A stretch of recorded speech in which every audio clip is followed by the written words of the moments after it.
Bonjour et bienvenue à cette pensée du jour qui s'intitule Que faire lorsque la situation perdure. Alors nous sommes tous des enfants de Dieu, nous sommes conscients de nos promesses, nous savons que nous avons un héritage en Jésus-Christ et que nous sommes bénis de toute forme de bénédiction. Mais force est cependant de constater qu'il y a plusieurs situations dans nos vies qui semblent perdurer, elles semblent vraiment résister. On prie et on ne voit pas les manifestations concrètes de nos prières, pourtant on a déclaré, pourtant on s'est tenu dans la foi et il n'y a rien qui se passe, des mois passent, des semaines entières passent et même parfois plusieurs années passent. Alors, qu'est-ce qu'il faut faire pour voir la manifestation de la gloire de Dieu? Eh bien, dans un premier temps, il faut être sous le joug de Jésus. Si on vit une vie de péché, une vie dans laquelle on fait un petit péché par-ci et puis on va à l'église par-là, c'est pas ce à quoi Jésus prend plaisir et forcément nos prières ne pourront pas porter du fruit parce qu'elles ne sont pas tout simplement agréables à Dieu. Jésus nous dit dans Jean 15 qu'il est le cep et que nous sommes des sarments et que nous devons demeurer en lui. Et c'est exactement ce qu'il nous recommande. Il dit, si vous demeurez en moi, au verset 7 de Jean 15, si vous demeurez en moi et que mes paroles demeurent en vous, vous demanderez ce que vous voudrez et cela vous sera accordé. Alors, lorsque une prière tarde à se manifester, il faut qu'on se pose les bonnes questions parce que Dieu, lui, il est prêt à nous donner ce que nos cœurs désirent. Il n'a aucun problème avec ça. Mais nous, à notre niveau, qu'est-ce qui cloche? C'est la question qu'on doit se poser. Est-ce qu'on demeure en Jésus?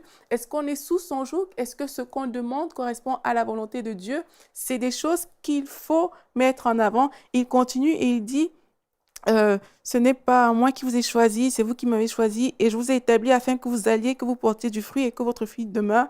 Alors, ce que vous demanderez au Père en mon nom, il vous le donnera. Donc, dès qu'on est sous la coupe de Jésus, lorsqu'on se met sous le joug de Jésus et qu'on choisit de le porter, automatiquement, nos prières devraient être exaucées. Alors, il y a quand même des personnes qui ont la foi et qui croient en Dieu et qui ne vivent pas forcément une vie de péché. Et force est aussi cependant de constater que dans leur vie, la situation semble perdurer. Alors, une autre raison pour laquelle parfois on ne voit pas la manifestation de la gloire de Dieu dans nos vies, c'est vraiment parce qu'on manque d'honneur vis-à-vis du Seigneur.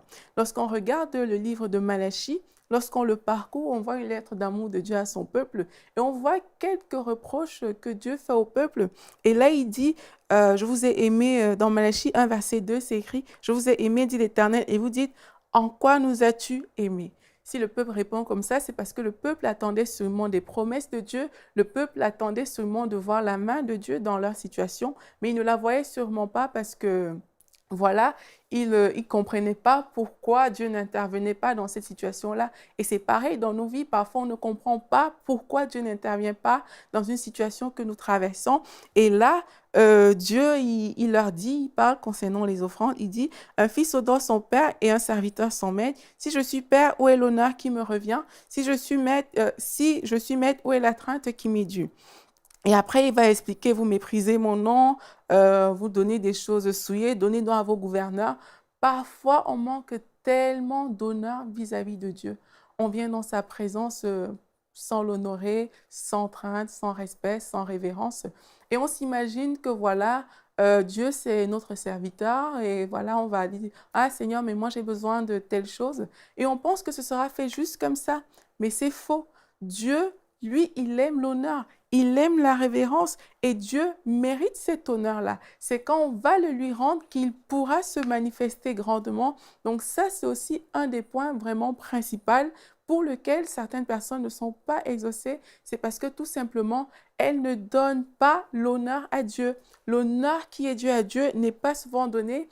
Et l'un des derniers points qu'on peut mettre en évidence avant de conclure cette vidéo, c'est la persévérance. Nous sommes dans une société un peu fast-food où tout va bien, où on pense que, voilà, aujourd'hui, je vais dire, Seigneur, je ne sais pas, j'ai besoin, disons, de 5 000 € et 5 000 € va apparaître juste comme ça devant nos yeux, mais c'est faux parce que non seulement on doit demander selon la volonté de Dieu, on doit honorer le Seigneur, mais en plus de cela, on doit marcher dans la persévérance. À maintes reprises dans la Bible, il nous est recommandé de marcher par la persévérance.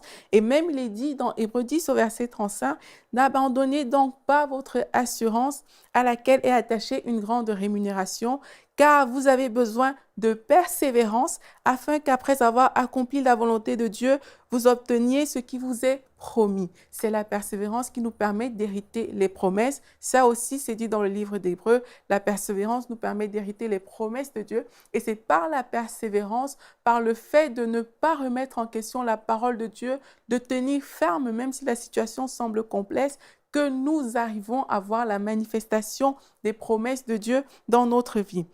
Alors, imaginez un peu, je vais prendre le cas par exemple de Daniel concernant la persévérance.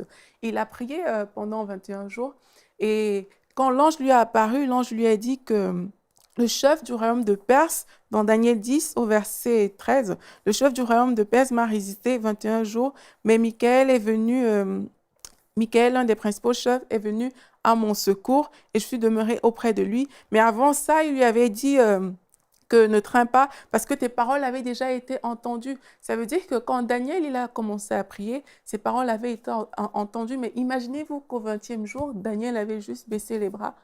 Mais qu'est-ce qui se serait passé?